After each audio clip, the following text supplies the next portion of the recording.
ambition and growth requires people taking tons of chances. And anytime you're taking chances, there's chance for failure.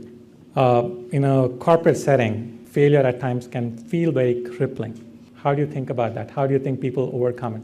This is something that I thought a lot about because there's in the book called the Srimad Bhagavatam, which is the quintessential literature on bhakti-yoga, the yoga of love and gratitude.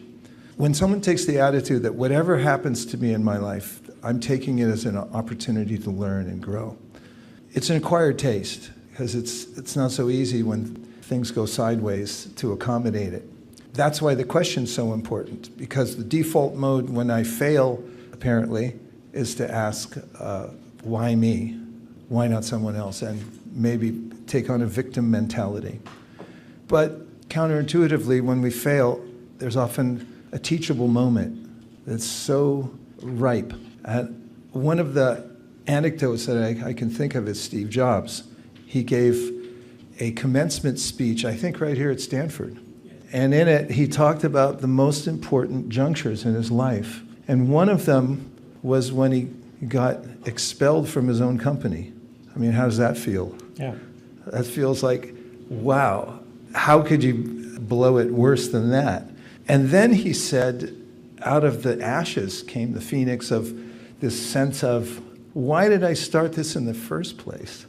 And let me go back to my roots of being creative and just starting over again.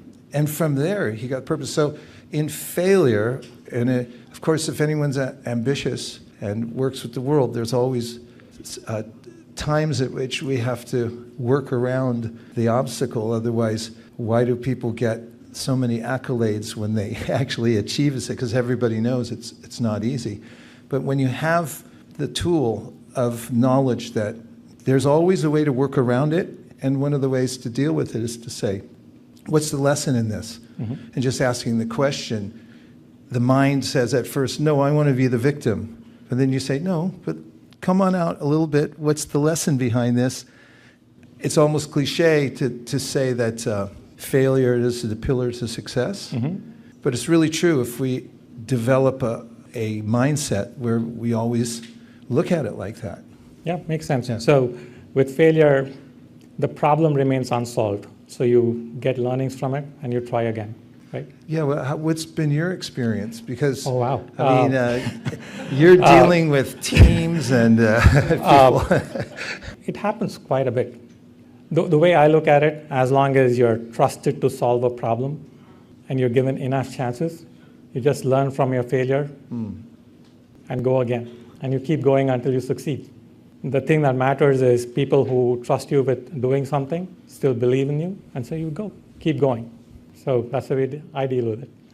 Thank you. Yeah. Thank you.